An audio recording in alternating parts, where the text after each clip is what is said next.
Cumprimentamos a todos com a paz do nosso Senhor e Salvador Jesus Cristo. Estamos iniciando mais um EBD da TV. Eu sou o pastor Henrique, moro atualmente em Americana, São Paulo. Antes morava em Imperatriz, Maranhão. Se você deseja nos convidar, meu telefone ainda é o mesmo, DDD 99, e o telefone 99152-0454. O telefone da minha esposa, a irmã Edna, que é DDD de Americana, 19, e o telefone 98448-2187. Se você deseja nos ajudar, você entra em uma dessas contas, aí tem Caixa Econômica, Bradesco e Banco Brasil. Banco Brasil é o nome da minha esposa, Edna Maria Cursivo. Envie qualquer quantia para nos ajudar, já estou há quase 6 anos desempregado, preciso da sua ajuda.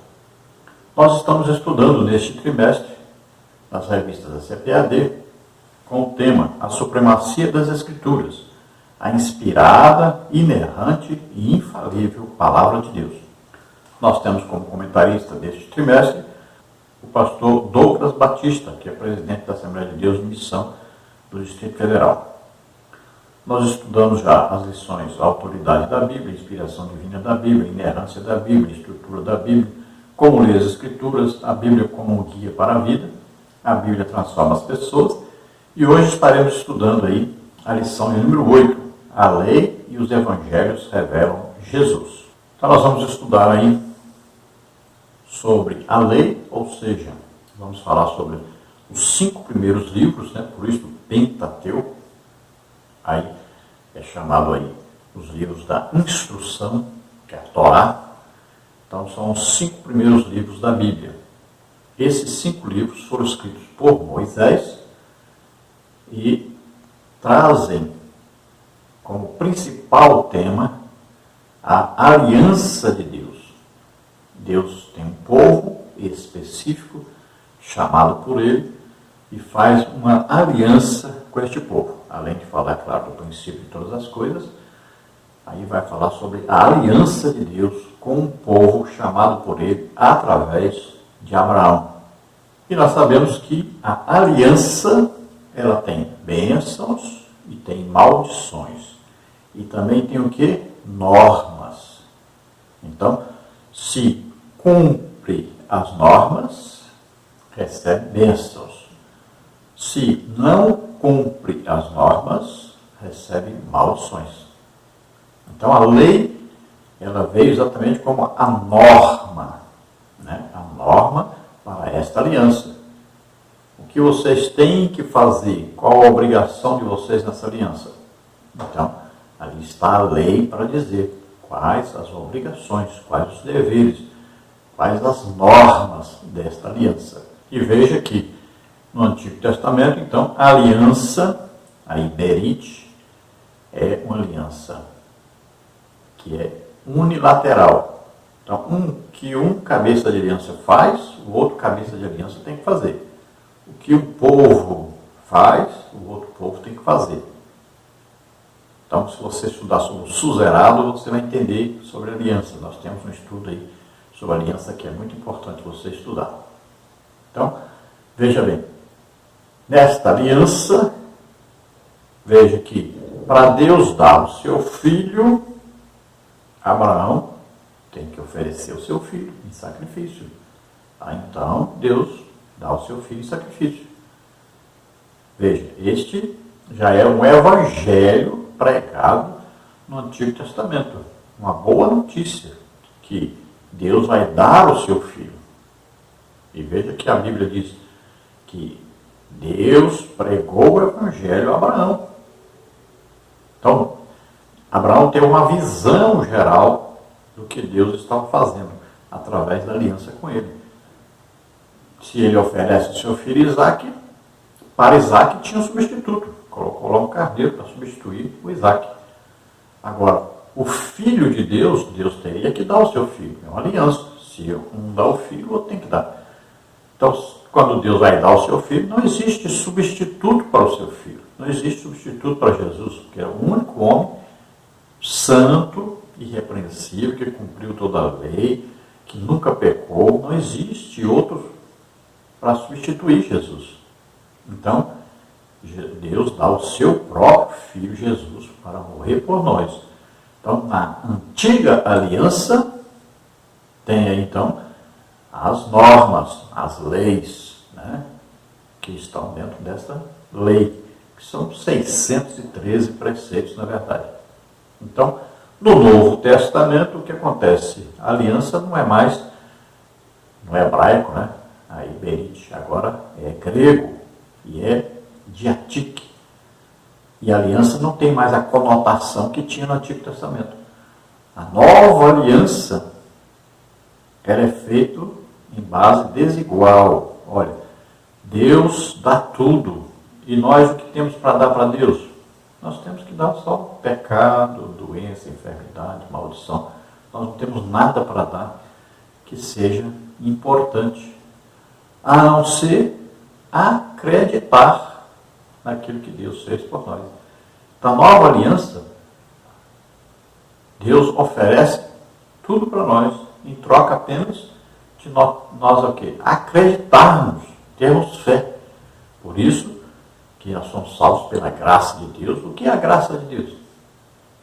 Graça de Deus, a pessoa fala, é um favor merecido. Não, isso aí é a tradução, né, o significado da palavra graça. Graça de Deus é uma pessoa. Veja bem, o que é graça de Deus? Jesus Cristo, ele vem ao mundo, nasce como homem, vive como homem, leva sobre ele nossos pecados, doenças, enfermidades. Né? Se você ler Isaías 53, você vai ver isso aí. Leva também nossos pecados, também Isaías 53 fala sobre isso aí. Aí, ele leva também nossas maldições, você lê Gálatas 3,13, você vai ver isso aí. Então, ele leva tudo que é de ruim do homem, leva sobre ele e morre em nosso lugar. Nós é que estamos condenados a morrer. Que morte? Morte de cruz, como está escrito em Deuteronômio, né? Falando sobre a morte no madeiro, na cruz, de um filho rebelde. Então nós, como filhos rebeldes, então somos condenados a morrer na cruz, mas Jesus assume o nosso lugar, um sacrifício vicário, ou seja, substituto. Nós tínhamos que morrer e ele entra em nosso lugar e morre por nós. Então ele morre por nós na cruz e depois o que? Ressuscita. Então isso aí é a graça de Deus.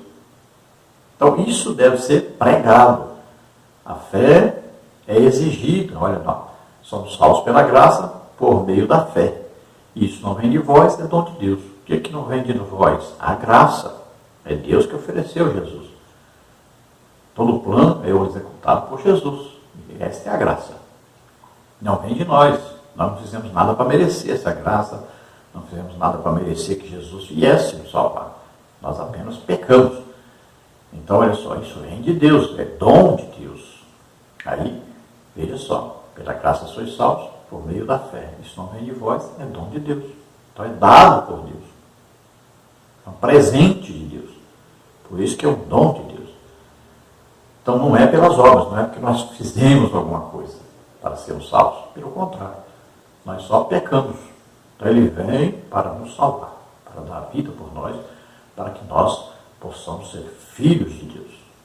Então veja que a lei foi dada como norma para a aliança, mas veja bem, quem é que cumpriria esses 613 preceitos?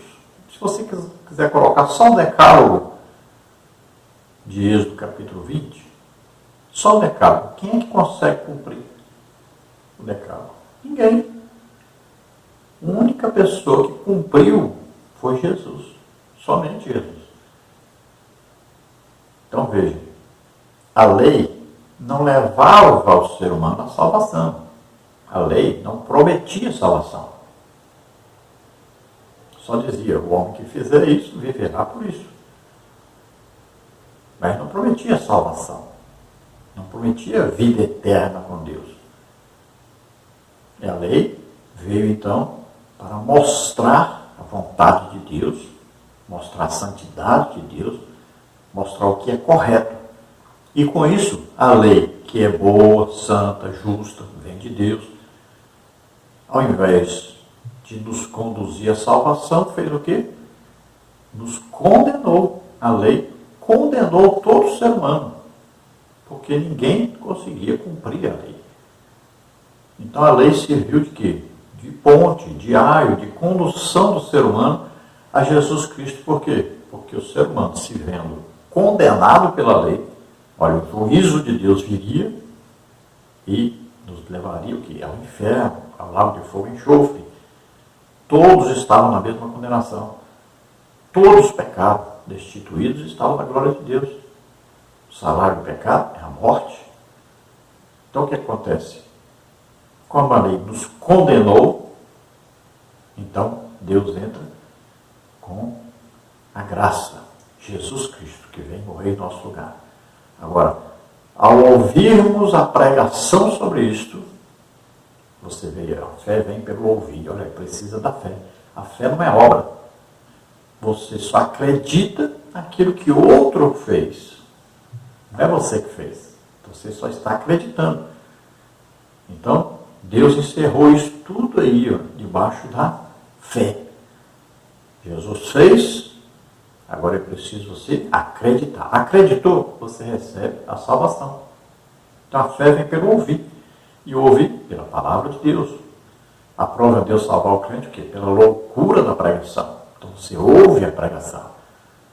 Olha, em quem vós estáis depois que ouvistes a palavra da verdade, tá? É o evangelho da salvação. Aí, tendo nele crido, então você ouviu e creu, aí você recebe o Espírito Santo, que é o selo da promessa de Deus. O Espírito Santo. Então você está salvo. É assim que acontece. Olha aí, se com a tua boca confessares o Senhor Jesus, teu coração crês que Deus ressuscitou dos mortos, estás salvo. Você só precisa acreditar. Aquele que me confessar diante dos homens, eu confesso diante do meu Pai. Olha, a salvação é isso. Então veja que a lei não conduziu ninguém à salvação, mas mostrou o pecado, a condenação. E aí o ser humano sentiu o quê? A vontade, o desejo de ser salvo, procurar pela salvação. E aí encontrou Jesus Cristo. Então, olha só, que a lei serviu de ponte para conduzir a todos nós a Jesus Cristo, a salvação. Então, nesta lição número 8, nós vamos estudar, então, a lei e os evangelhos revelam Jesus. Tópico 1, o Pentateuco, a lei de Deus. Subtópico 1, os 5 livros da lei. Subtópico 2, a grandeza da lei. Subtópico 3, a lei e a fé cristã. No tópico 2, nós temos aí os evangelhos, a mensagem de Cristo. Subtópico 1, o conceito de evangelho. Subtópico 2, a mensagem do reino de Deus. Subtópico 3, a mensagem da salvação. No tópico 3, nós temos uma mensagem transformadora. Subtópico 1, a transformação do caráter. Subtópico 2, a restauração da família. Subtópico 3, a regeneração da sociedade. Então, todos esses itens estaremos estudando nesta lição. Então, você veja, na primeira parte nós vamos estudar sobre aí a lei. Na primeira parte vamos estudar sobre a lei de Deus, né? O Pentateuco. Então, os 5 primeiros livros da Bíblia. Aí, na segunda parte dos vídeos, nós vamos ver os evangelhos. Aí vamos ver a mensagem de Cristo. E na parte 3 aí, nós vamos ver então a mensagem transformadora. O evangelho transforma aí a pessoa, a família e a sociedade. Vamos ver o texto áureo que está em Deuteronômio 6, versículo 4, que diz: Ouve Israel, o Senhor nosso Deus é o único Senhor. Então nós sabemos que isso aí é o Shema, ou seja, é uma frase que é dita e ela tem um significado muito grande para todo o judeu, todo o israelita, todo o hebreu, né? Então, é uma frase que eles deveriam sempre estar repetindo, estar guardando, estar memorizando e estar colocando em prática. Então, você veja aí, nessa figura ilustrativa, você veja que para ler, você lê começando de trás para frente e depois desce de trás para frente de novo. Olha aí, Shema, Israel, Adonai, Eloheinu, Adonai, Echad. Então significa, ouve Israel, o Senhor nosso Deus é o único Senhor. E, se você quiser uma referência disso no Novo Testamento, você leia 1 Timóteo 2,5, que é uma das referências sobre isso. Porque há um só Deus e um só mediador entre Deus e os homens, Jesus Cristo, homem. 1 Timóteo 2,5. Então, Shema significa que, olha aí, preste atenção, escute, coloque em prática, guarde, ensine para os seus filhos, fale disso para todas as pessoas. Então, guarde isso no profundo do seu coração. Todo judeu gosta de repetir isso, né? E ele tem isso escrito até, ele coloca escrito aí na testa, coloca escrito até na roupa, e toda na casa deles tem, né, aquelas plaquinhas, tudo, para todo lado eles colocam essa frase aí que é muito importante para eles e estão obedecendo a Deus, né, fazendo isso. Vamos à verdade prática. A lei não salva, mas esboça o plano da redenção em Cristo confirmado nos Evangelhos. Então a lei como um todo, os 5 primeiros livros da Bíblia, não salva ninguém. A letra aí, né, a escrita não vai salvar ninguém. Mas você estudando atentamente os 5 primeiros livros da Bíblia, você vai entender muita coisa e vai ser conduzido à salvação. Veja, por exemplo, o tabernáculo. Você vai entender tanta coisa através do estudo do tabernáculo. Nós estudamos sobre isso, né? Altar de sacrifício, ali representando a cruz de Cristo, né? Olha, sem sacrifício não existe presença de Deus. Então, é importante aprender isso. Se você quer chegar à presença de Deus, por exemplo, em oração, então você tem que aprender, né? Existe um altar de sacrifício, existe uma pia de água, que significa lavagem pela palavra, né? Ali se o sacerdote se lavava para poder entrar lá no lugar santo. Então tem um significado isso aí. Olha aí, sacrifício, jejum, né? Aí a pia para lavar, palavra de Deus, leitura, meditação na palavra de Deus. Entrava lá no lugar santo. Lá tinha o candelabro, né? Aí azeite, olha aí, Espírito Santo, né? Orar em línguas, aí pães de proposição, aí esses pães de proposição que é o alimento, novamente, agora a palavra não só lida, mas agora meditada. Aí tem o altar de incenso, incenso sempre significa o quê? Oração, né? E veja que essa oração não é uma oração simples, é uma oração com fogo. Esse fogo que era colocado no altar de incenso é aquele fogo que desceu lá no altar do sacrifício. Olha aí. Aí foi colocado ali, todo dia tinha que ser colocado ali, para manter aquele incenso funcionando ali, saindo um cheiro suave. Então fala da nossa oração, mas uma oração mesmo de súplica, na presença de Deus, insistente. Aí depois disso tudo aí, ó, jejum, oração, estudo da Bíblia, né? Aí nós vamos entrar agora através do Espírito Santo no Santo dos Santos. Mas não é nós que vamos entrar, não é nós que vamos falar assim, agora eu vou entrar. Não, você tem que ser convidado. Olha, se tem um rei, você vai visitar um rei, o rei vai deixar você esperando 1 hora, 2 horas lá sentado. Aí vem um funcionário e vai dizer para você, olha, o rei agora vai receber você. É assim. Então você já está ali orando, jejuando, estudando a Bíblia. Agora o Espírito Santo vai conduzir-nos à presença de Deus, o Pai. Então você vai ser introduzido. Podemos entrar, qualquer pessoa pode entrar, o caminho foi aberto. Mas é preciso ter ordem, decência, santidade, né? É preciso ter reverência, é preciso saber que tudo está no controle de Deus. Ele que controla, Ele é todo-poderoso. Ele sabe todas as coisas, conhece todas as coisas, pode qualquer coisa.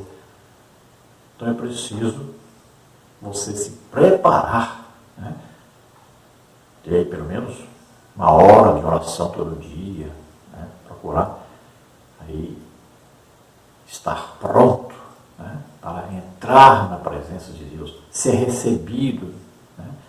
Na presença de Deus. Então este é o culto racional, é o culto verdadeiro, que nós devemos fazer nos nossos cultos, né? Então culto, você pode ver que o culto tem a oração, tem o louvor, tem a adoração, né? Tem aí línguas, interpretação, tem as profecias, as revelações, os salmos aí, tem a doutrina. Então o culto tem muitas coisas. Hoje, infelizmente, os cultos geralmente têm duas coisas só. É só música, que nem chega a adoração, e uma pregação e pronto. Quase não existe nenhuma manifestação de Deus, mas o que diz a Bíblia tem que ter aí, olha, revelação. Isso são os dons de revelação em operação. As línguas, interpretação de línguas, e manifestações dos dons do Espírito Santo. Isso é importante nos cultos. Nós temos que ver Deus em nossos cultos. É o que está faltando na igreja hoje. Vamos à leitura bíblica em classe, que está em Deuteronômio 6, de 4 a 9, e Lucas 1, de 1 a 4. Deuteronômio 6. Ouve, Israel, o Senhor nosso Deus é o único Senhor. Amarás, pois, o Senhor teu Deus de todo o teu coração, e de toda a tua alma, e de todas as tuas forças. E estas palavras que hoje te ordeno estarão no teu coração, e as intimarás a teus filhos, e delas falarás assentado em tua casa, e andando pelo caminho, e deitando-te e levantando-te. Também as atarás por sinal na tua mão, e te serão por frontais entre os teus olhos, e as escreverás nos umbrais de tua casa e nas tuas portas. Lucas 1. Tendo, pois, muitos empreendido por em ordem a narração dos fatos que entre nós se cumpriram, segundo nos transmitiram os mesmos que os presenciaram desde o princípio e foram ministros da palavra, pareceu-me também a mim conveniente descrevê-los a ti, ó excelentíssimo Teófilo, por sua ordem, havendo-me já informado minuciosamente de tudo desde o princípio, para que conheças a certeza das coisas de que já estás informado. Então, nas leituras, falamos primeiro, né, Pentateuco, aí os 5 primeiros livros da Bíblia, e depois falamos aí sobre os evangelhos. Lucas sendo citado aí, porque Lucas que escreveu mais detalhes, né? Mas são 4 os evangelhos. Aí nós temos Mateus, Marcos, Lucas e João. Os 3 primeiros, né? Mateus, Marcos e Lucas, são chamados evangelhos sinóticos. Por quê?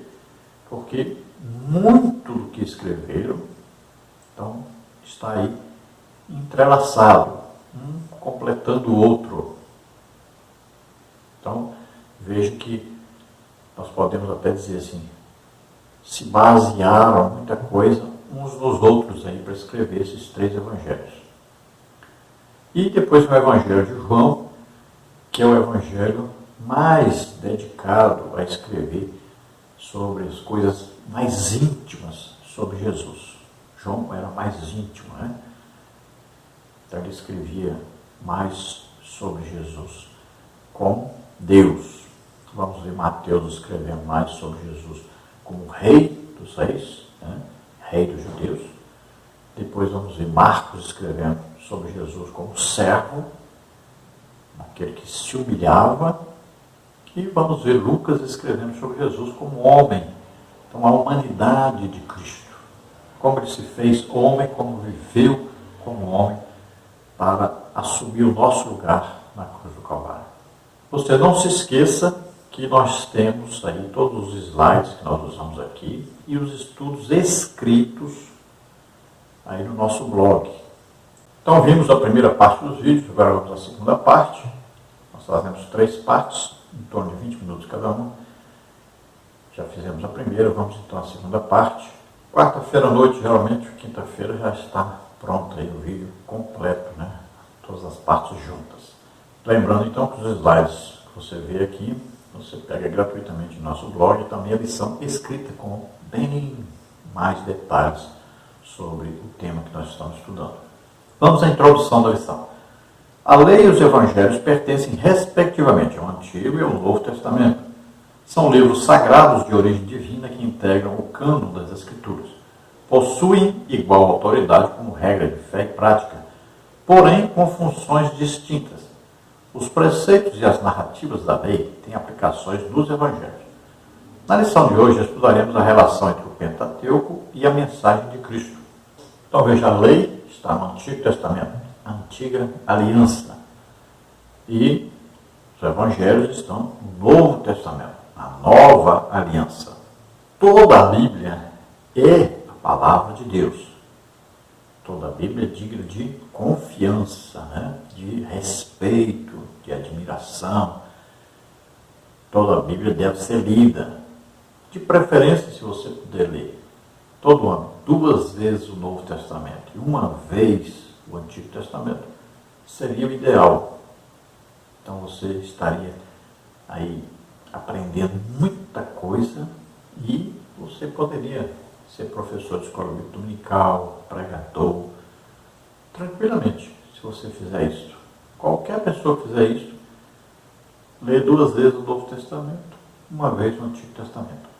Se você ler, olha, para ler a Bíblia toda, um ano, basta você ler todo dia 3 capítulos e no domingo você lê 5 capítulos. Pronto.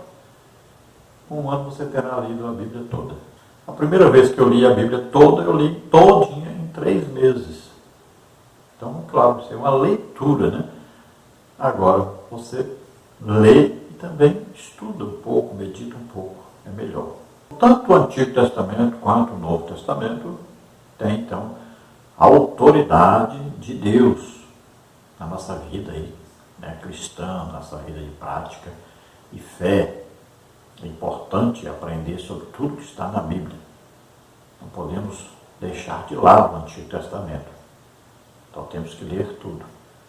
Agora é evidente que existe a maneira de se aplicar. Por exemplo, você vai ver Davi, quebra o queixo dos meus inimigos, destrói os inimigos. Olha bem, já pensou se nós fôssemos fazer isso? Então você tem que aprender como aplicar o que está escrito na palavra de Deus. Por isso que tem gente por aí guardando sábado, né? Porque não aprendeu as coisas. Então é preciso ter noção realmente do que é a Bíblia, qual o ensino que ela traz para nós. É preciso reconhecer Jesus em todos os livros da Bíblia, inclusive os livros do Antigo Testamento. Então é preciso aprender. Olha, Jesus disse, ame seus inimigos, ore pelos seus inimigos, abençoe seus inimigos. Olha aí, é exatamente o contrário do que está escrito lá no Salmo. Então, muito cuidado com isso, que as pessoas confundem muito, né?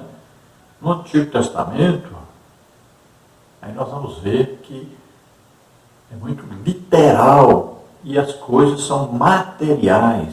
Olha, a promessa do Antigo Testamento é para um milênio. É Jesus governando sobre os judeus e os outros povos também. Então, é um milênio na terra.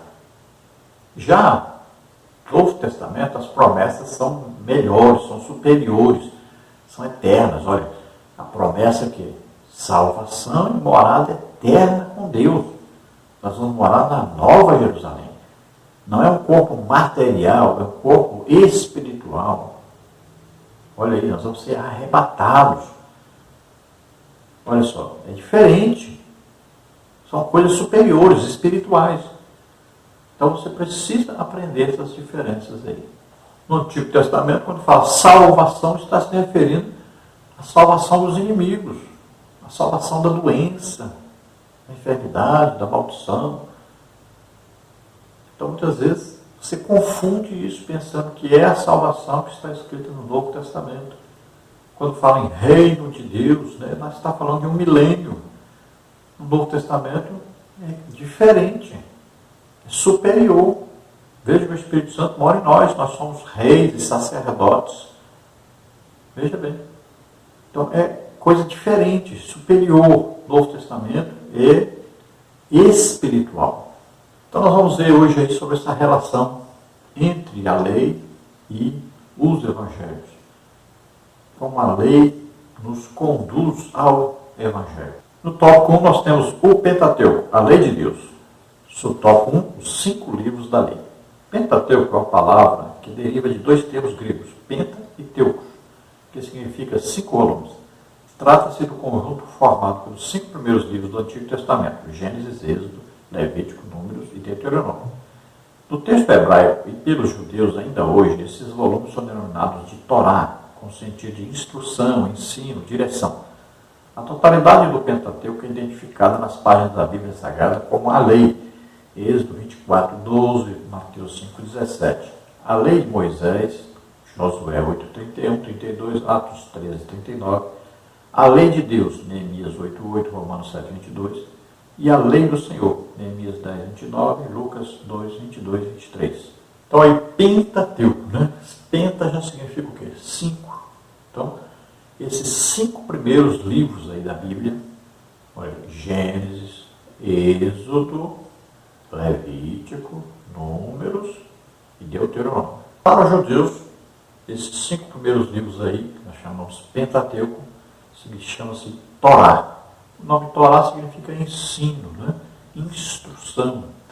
Então veja bem que nós temos aí um resumo geral do início de todas as coisas. Aí nós vamos ver a escolha do povo de Deus através de Abraão, a chamada de Abraão, a vida de Abraão e os patriarcas. Aí depois nós vamos ver que este povo é introduzido no Egito por causa de uma fome. José estava sendo governador do Egito, então conduz a sua família a morar no melhor da terra do Egito, a terra de Gósen, e ali eles vão morar durante 400 anos, sendo no final desses anos governados por faraós que não conheceram José e escravizaram este povo. Aí, no livro de Êxodo, nós vamos ver a saída deste povo em direção à terra prometida, onde antes moravam, né, Jacó, Isaac, Abraão. Então eles vão ser conduzidos para lá e nós vamos ver que por 40 anos eles vão andar pelo deserto, indo para possuir essa terra. Nós vamos ver no livro de Levítico as instruções sobre o que? O tabernáculo, né?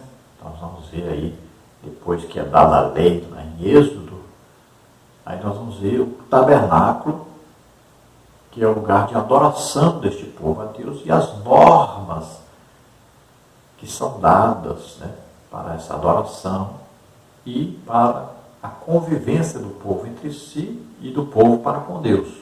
Então vamos ver várias leis, normas, tudo explicando como fazer cada coisa.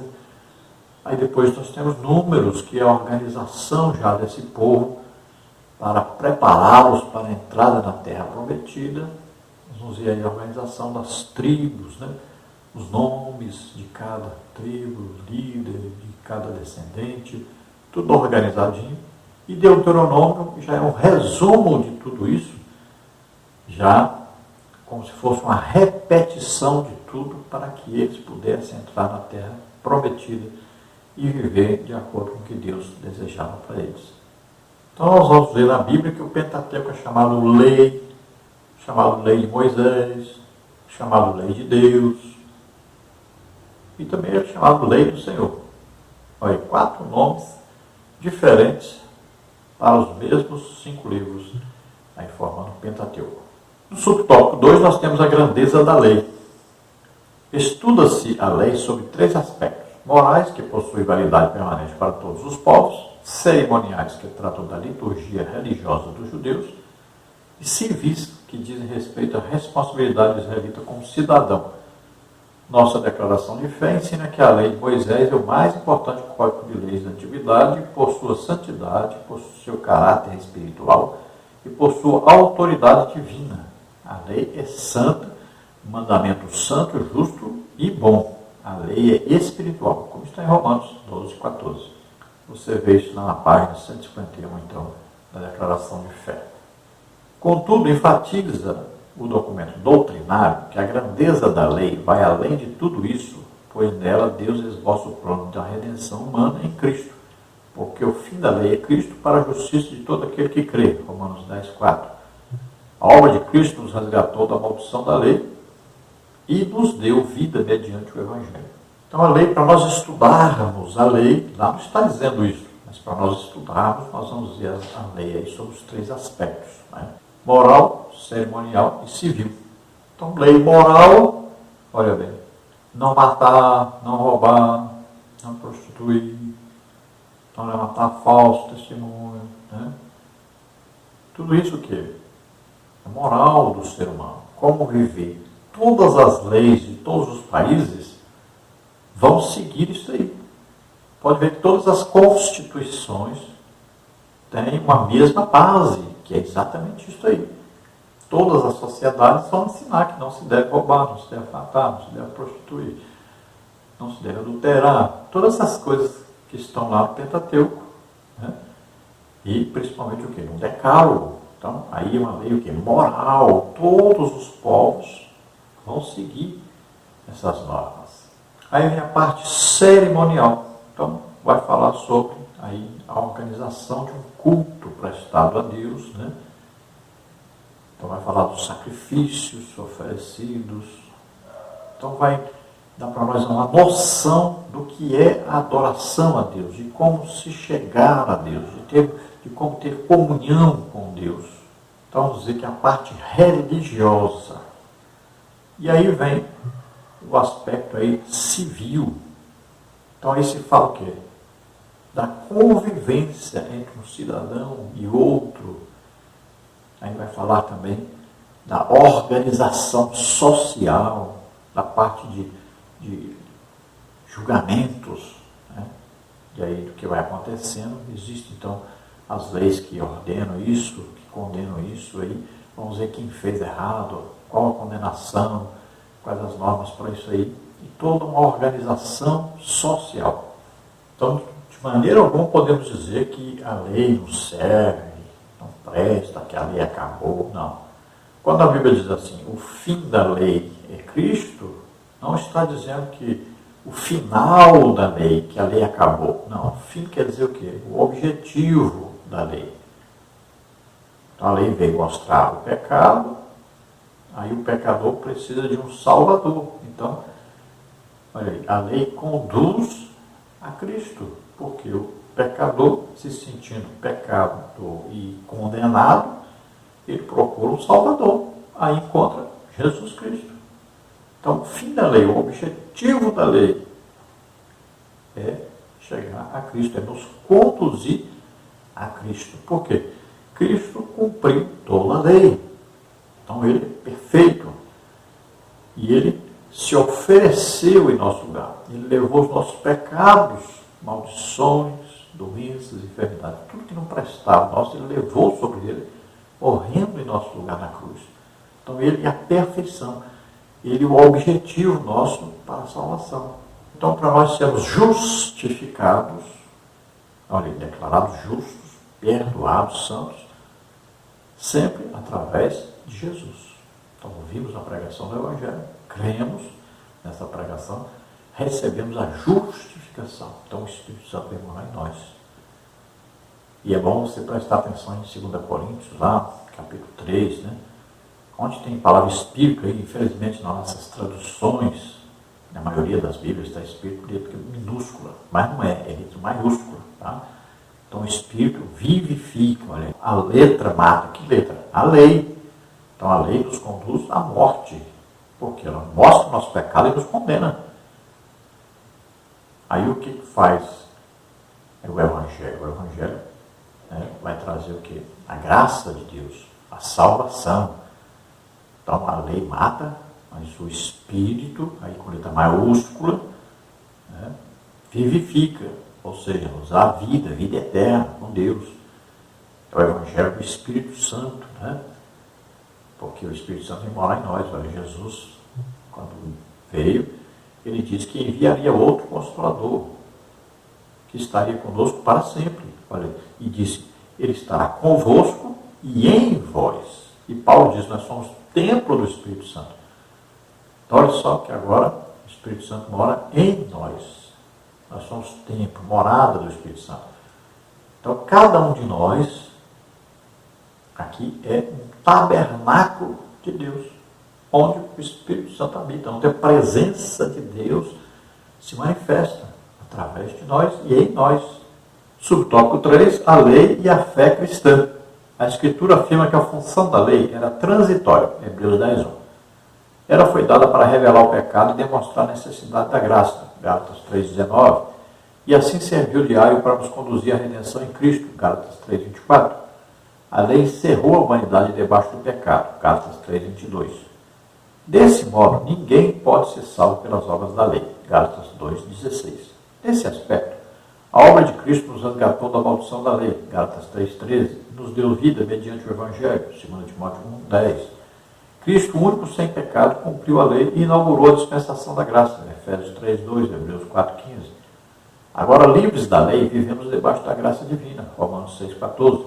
E todo aquele que permanece em Cristo não vive pecando, 1 João 3:6. Veja, aí existe tanta coisa que nós poderíamos passar o ano inteiro estudando só isso que está aqui. É muita coisa, né? Mas, resumidamente, vamos dizer que, olha só, a lei era transitória, ou seja, ela tinha um período para começar e para terminar a sua ação, para terminar o objetivo pela qual ela foi dada. Então, ela foi dada como norma da aliança e o que aconteceu? Como os israelitas não cumpriam a lei, eles eram declarados condenados. Pouquíssimos no Antigo Testamento foram declarados justos, foram declarados santos, foram salvos. Então foram o quê? Justificados. Como eles foram justificados? Pela fé em Deus. Então a justificação no Antigo Testamento se dá pela fé em Deus. Aquilo que Deus falava, né? Aquilo que Deus dizia aos homens, naquilo que eles ouviam falar sobre Deus. Então acreditava, olha lá, Raabe ouviu falar sobre Deus, sobre o poder de Deus de abrir o Mar Vermelho, de abrir o Jordão. Então ela ouviu falar e ela creu nesse Deus. Olha, foi justificado porque creu. Olha, Abraão, sai da tua terra, da tua parentela, vai para a terra que eu te mostrarei. Ele creu, acreditou em Deus e saiu. Então a justificação vem pela fé em Deus. E também no Novo Testamento. Olha, a justificação é dada pela fé em Deus. Agora, é fé em quê? No Evangelho, que prega o quê? Que Jesus veio, nasceu como homem, viveu como homem, levou sobre ele nossos pecados, doença, enfermidade, maldição, e morreu por nós na cruz. E depois ressuscitou. Não é isso que está escrito em Romanos 10? Se com a tua boca confessares o Senhor Jesus, no teu coração creres que Deus ressuscitou dos mortos, serás salvo. Olha, somos salvos pela loucura da pregação. A fé vem assim, vamos ouvir a pregação. Está aí, Efésios 1:13. Nós estamos em Cristo depois que ouvimos a palavra da verdade, a pregação a respeito do Evangelho da salvação, falando exatamente como se deu esse processo aí do plano de Deus, plano de redenção de Deus, plano de salvação de Deus. Um homem na terra que nunca pecou, aceita pegar sobre ele os pecados de todos nós, maldições, doença, enfermidade, aceita morrer na cruz em nosso lugar, então ele morre e ressuscita. Então esse é o plano de Deus para a nossa salvação. Ouvimos essa pregação, aí nós cremos nessa salvação, cremos nisso que Deus fez, então nós somos salvos. Quem não crê, não é salvo. Então, se nós olharmos a lei, nós vamos ver que ninguém consegue cumprir toda a lei. E a própria lei diz que se alguém deixar de cumprir um só dos mandamentos, já está condenado. Então, toda a raça humana está condenada, porque não consegue cumprir a lei. Então, a lei mostrou isso, revelou isso. Ninguém consegue cumprir e merece o quê? O juízo de Deus, o castigo de Deus. Merece viver para sempre sem Deus, sem paz, sem salvação. Merece o quê? Lago de fogo e enxofre. Mas aí Deus vem aqui, com a graça, apresentar a solução, a salvação em Jesus Cristo. Agora, se ficamos livres da lei que nos condenava, nós não podemos agora viver em pecado. Então, nós temos que lutar e vencer todas essas tentações e vivermos de maneira tal que o pecado não nos derrote, não nos atinja, não nos vença. Temos que pregar mais sobre santificação. Lembrando então a você que todos os slides que nós colocamos aqui, também os estudos escritos estão em nosso blog. Também, se você deseja, aí está meu telefone, você vê aí 99991520454, é o meu WhatsApp. Você entra em contato comigo e nós colocamos você em um dos nossos grupos no WhatsApp para que você receba. Eu passo em PDF aí a lição escrita, passo também os slides, né? E sempre quando eu posto alguma coisa, que existem muitos comentários durante a semana que eu faço dentro da lição, e você recebe isso aí, tudo é gratuitamente. Então, entre em contato conosco, nós passaremos também para você, colocamos você aí nesses grupos, onde nós disponibilizamos todo esse material. Vamos ver então o tópico 2, os evangelhos, a mensagem de Cristo. No subtópico 1, conceito de evangelho. O termo evangelho tem origem no grego, evangelho, com o significado de boas novas. Refere-se à mensagem do reino de Deus e da salvação por meio de Cristo. Atos 15, 7, 20 e 24. Seus autores são chamados de evangelistas, que significa portadores de boas novas. Os três primeiros, Mateus, Marcos e Lucas, são chamados de sinóticos, porque são semelhantes entre si. Os sinóticos registram especialmente o ministério de Jesus na Galileia. O quarto evangelho, João, tem peculiaridades próprias e enfatiza o ministério de Cristo na Judéia. Ressalta-se que, embora retratada de modo distinto, a mensagem dos evangelhos é única. Gálatas 1:8. Então veja, o evangelho é um evangelho só. Nós chamamos evangelhos, né, porque 4 evangelistas aí, né, ou 4 portadores de boas novas, né, escreveram sobre Jesus e tudo que Jesus ensinou, tudo que Jesus fez. Aí, metade dos evangelhos falam dos feitos de Jesus, dos milagres, né, dos sinais, prodígios e maravilhas. E a outra metade fala de suas pregações e seus ensinos. Então nós vamos ver aí que os 4 evangelhos se completam entre si. Nós vamos ver os 3 primeiros, Mateus, Marcos e Lucas, escrevendo a respeito do evangelho de modo geral, que Jesus esteve em várias partes pregando o evangelho, e principalmente na Galileia. E vamos ver João escrevendo mais particularmente no tempo que Jesus ficava em Jerusalém. Estava mais ali próximo a Jerusalém, ou Jerusalém e também Betânia, né, na casa de Lázaro. Então ali que é bem pertinho. Então mais o seu ministério ali naquela região, na Judéia. Então o nome Evangelho significa boas notícias, boas novas. A respeito de quê? Da salvação. Então veja que Jesus pregava o reino de Deus, falava sobre o reino de Deus e a salvação através do seu próprio sacrifício. Então, através do sacrifício de Jesus, do crer nisso, da fé nisso, toda pessoa entra para o reino de Deus. Então, quando nós começamos a fazer parte do reino de Deus, a partir do momento que nós ouvimos o Evangelho, cremos no Evangelho, então o Espírito Santo vem morar em nós. Aí nós passamos a pertencer ao reino de Deus. Agora somos chamados de reis, sacerdotes, né? Filhos de Deus. Então pertencemos ao reino de Deus. O reino de Deus não é comida, não é bebido. É paz, justiça, alegria no Espírito Santo. Então o Evangelho vai ensinar que só existe salvação através de Jesus, do sacrifício que Jesus fez por nós. Aí vai falar também sobre a ressurreição de Jesus. Sempre existe o ensino na Bíblia em acreditar no poder de Deus. Tem muita gente que acredita em Deus, acredita na palavra de Deus, mas quando chega nos milagres, sinais, prodígios, maravilhas, no poder de Deus, a pessoa não acredita. Se não acredita no poder de Deus, não acredita na ressurreição de Jesus, não acredita na nossa ressurreição, não acredita na ressurreição daqueles que já morreram e estavam salvos. Então é preciso acreditar em Deus e também no poder de Deus. E Jesus falou isso para os judeus. Jesus disse: ó, errais não conhecendo. Olha, errais não conhecendo as Escrituras e nem o poder de Deus. Olha as duas coisas juntas. Escrituras, palavra de Deus, poder de Deus.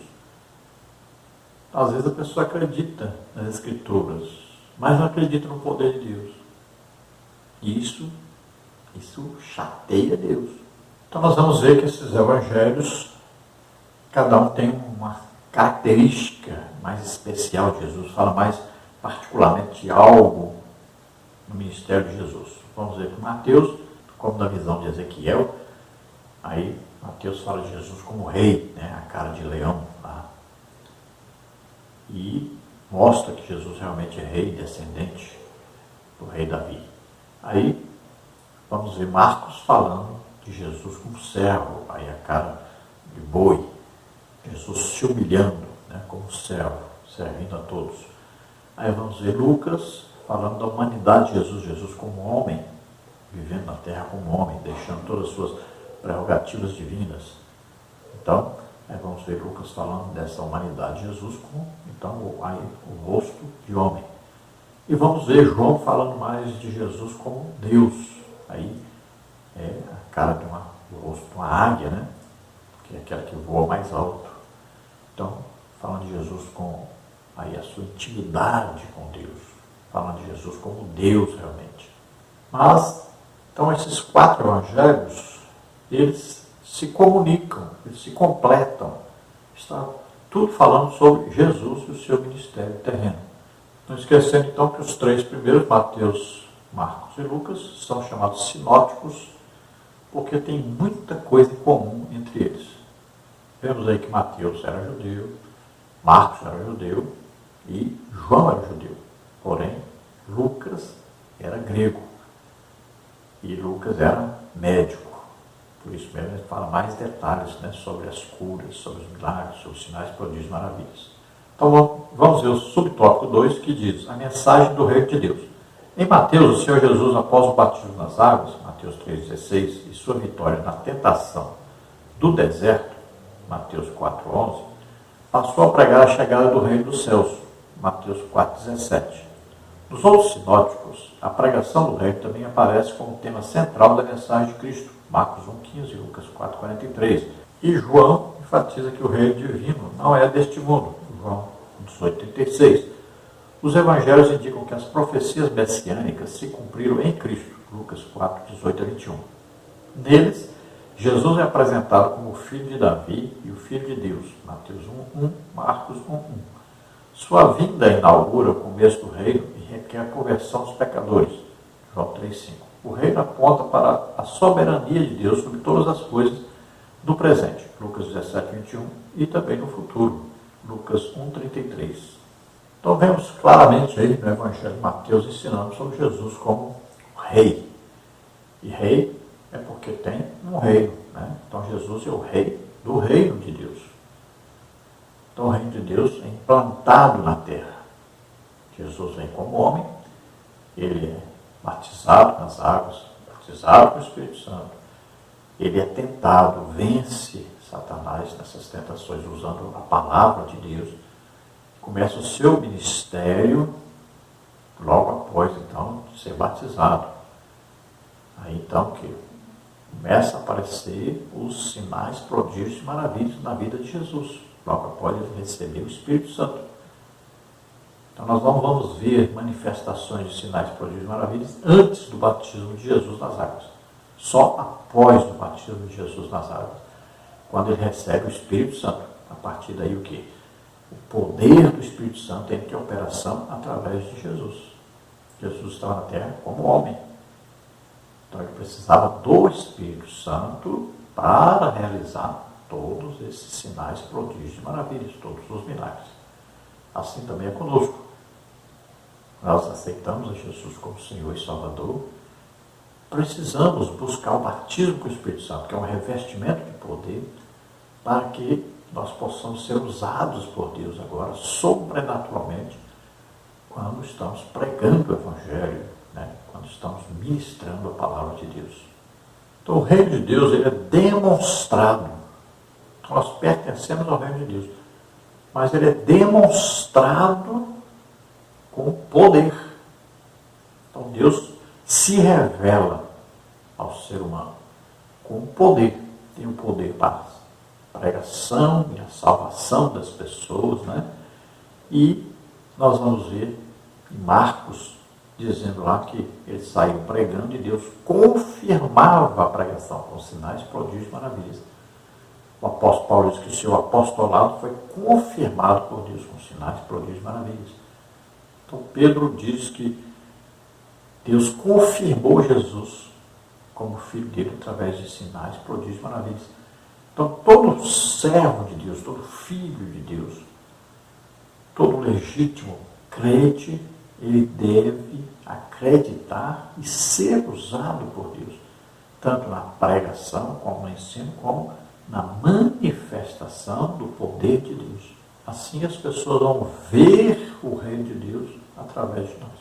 Então nós vemos nos evangelhos o cumprimento daquilo que estava escrito no Antigo Testamento a respeito de Jesus.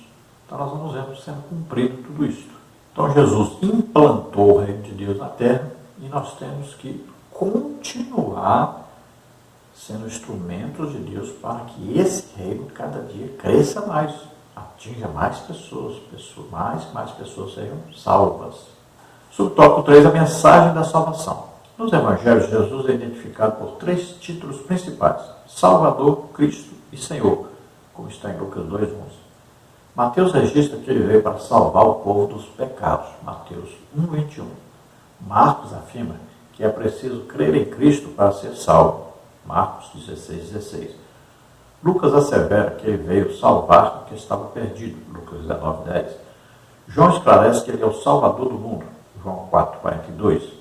Por isso a mensagem da salvação é um ato do amor e da graça divina pelos méritos de Cristo, João 3:16. Os elementos dessa salvação incluem fé no sacrifício de Cristo, arrependimento de pecados e novo nascimento, João 3:15. Nesse sentido, Cristo declarou: aquele que crê em mim tem a vida eterna, João 6:47. Então veja que em todos os 4 evangelhos existe a mensagem da salvação. Aqui, salvação eterna. Não é salvação de um perigo, de uma doença, ou salvação aí de alguma coisa que pode acontecer, uma tragédia. Não é isso. Essa palavra salvação aí é sozo, que quer dizer a transformação e a salvação eterna. Então veja só, ela tem vários aspectos essa palavra. Então ela vai falar de cura também, cura física, vai falar da cura da alma também, vai falar da cura do espírito também. Mas ela fala principalmente da salvação eterna, sobrenatural, de morarmos eternamente com Deus no céu, na Nova Jerusalém. Então temos aí corpos glorificados, né? Então esta salvação. Então nós vamos ver no Evangelho Jesus sendo chamado de Salvador, de Senhor, de Cristo. Então Salvador, aquele que veio salvar os homens dos seus pecados. Jesus quer dizer o quê? Salvador. Então ele veio para salvar o ser humano.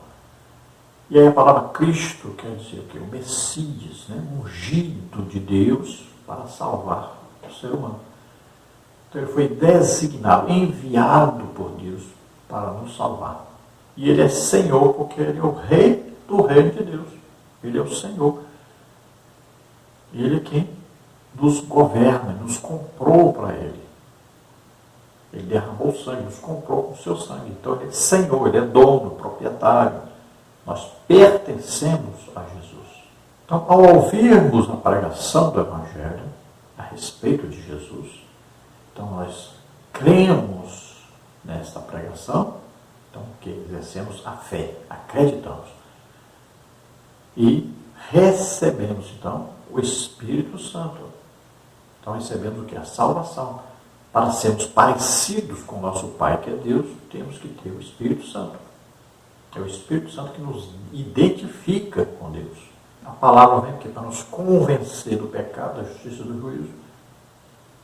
Então nós morremos nessa hora para a vida velha e nascemos de novo para a vida nova. Nós morremos com Cristo e ressuscitamos agora para uma vida nova com Cristo. Nós estamos começando, as coisas velhas passaram, tudo se fez novo. Então nascemos de novo. O que ocasionou a nossa vida nova, nosso novo nascimento?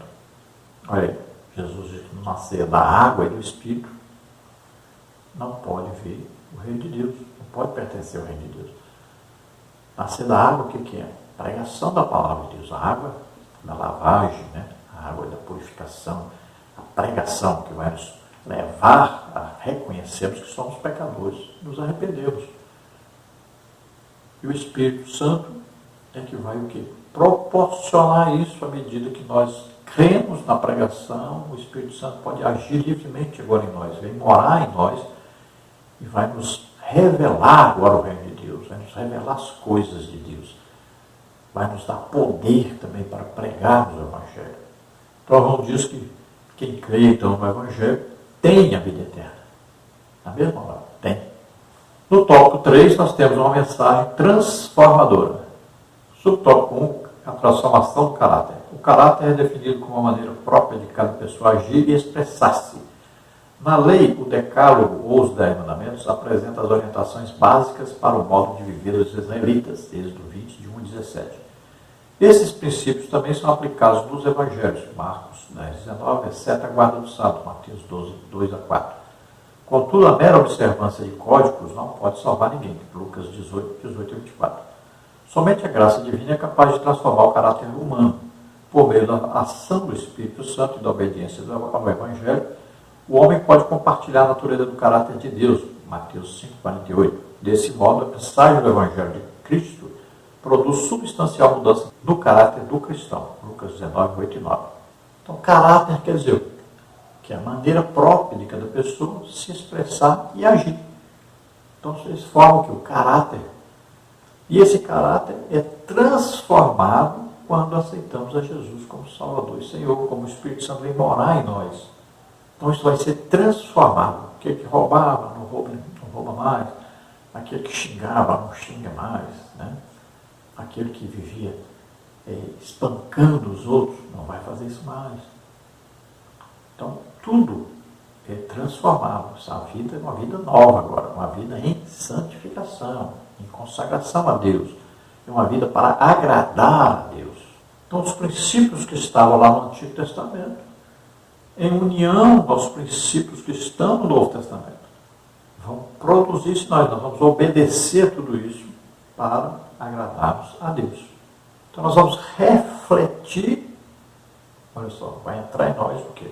O Espírito Santo vem para nos moldar, nos colocar o quê? A semelhança de Cristo. Isso vai refletir, vai mostrar aos outros que Jesus está em nós. Subtópico 2, a restauração da família. Na lei, a dissolução do casamento era permitida por qualquer motivo. Deuteronômio 24, 1 a 4. Essa concessão banalizava a união conjugal e provocava rupturas na família. Nos evangelhos, Cristo ensina que o propósito divino para o casamento é a união indissolúvel entre o homem e a mulher. Gênesis 1, 27, 2, 24, Mateus 19, 4 e 5. Esse ensino é enfatizado com as seguintes palavras: o que Deus ajuntou, não separe o homem. Mateus 19, 6. As exceções são justificadas em casos de morte, Romanos 7, 2, infidelidade, Mateus 5, 32, e deserção do lar pelo descrente, 1 Coríntios 7, 15. E mesmo nas situações de traição e abandono, a mensagem cristã apresenta o perdão e a reconciliação com atitudes preferíveis, Mateus 5, 9, 44, 18, 21 e 22. Eles disseram bem claro que Moisés mandou, e na verdade Moisés não mandou. Jesus disse, Moisés permitiu, vocês insistiram tanto que ele permitiu. Mas essa não é a vontade de Deus. O casamento é até a morte. Até que a morte separe o casal. É isso que Jesus ensinou. Então, quando um morre, o outro fica livre para casar de novo ou permanecer viúvo. E Paulo ainda diz que é melhor permanecer viúvo ou viúva do que casar de novo. É o ideal. Só ter uma mulher durante a vida toda, ou só ter um marido durante a vida toda. Esse é o ideal. Agora, se não aguenta, case-se de novo. É o ensino bíblico. Agora, Jesus fala bem claro sobre isso. O casamento é indissolúvel. Agora, Paulo ensina, se o marido descrente, olha bem, não é o crente que vai sair de casa, vai abandonar o seu esposo ou a sua esposa, não vai tomar iniciativa. O crente sempre vai tentar ganhar o seu cônjuge para Jesus. Vai orar por ele, jejuar, vai se humilhar, vai fazer de tudo para ganhar essa alma para Jesus. Agora, se o descrente, se você se casou com o descrente não quer viver com você, quer ir embora, aí Paulo diz, então deixa ele embora. Agora, não está dizendo case-se de novo. Não está dizendo isso, não tem esse ensino. Se houver traição, adultério, o que ensina a Bíblia? Perdão. É isso que ensina a Bíblia. Aí, se não tiver condições de viver juntos, então o que está escrito lá? Jesus disse, a não ser por... Então, ali está escrito o quê? Prostituição. Seria o seguinte, quando se casa e se descobre que a mulher não é mais virgem, que já teve relação sexual com outro homem, então se poderia separar. Não tem outro ensino aí. Infelizmente hoje estão modernizando essas coisas. Então o certo é, casou, só a morte vai separar esse casal. Esse é o correto. Então a família foi instituída por Deus e Deus tem todo o cuidado com a família. Então a educação dos filhos pertence aos pais e não ao governo, e não a uma escola. Lembre-se disso. No subtópico 3 nós temos a regeneração da sociedade. Nossa declaração de fé afirma que a estrutura dos 10 mandamentos que fazem parte da lei diz respeito a Deus e à sociedade e envolve pensamentos, palavras e obras. O Senhor Jesus ensinou que todo o sistema mosaico, a lei e os profetas, está resumido em duas ações, amar o Senhor e amar o próximo. Mateus 22, 37 a 40. Os evangelhos asseguram que o amor de Deus para com a humanidade é a base da salvação. João 3,16, 15 e 13. Em vista disso, os cristãos receberam a missão de proclamar essa mensagem às nações. Mateus 28, 19. Assim sendo, a igreja fiel e guiada pelo Espírito, ao pregar e viver o Evangelho, torna-se sal da terra e luz do mundo. Mateus 5, 13 e 14. Então, a sociedade, ou seja, os seres humanos que habitam o planeta Terra, podem ser restaurados, regenerados, desde que nós, a igreja, preguemos o Evangelho a eles. Então, se eles aceitarem, se eles ouvindo a palavra de Deus, a pregação do Evangelho, eles crerem nessa mensagem, serão salvos e serão transformados.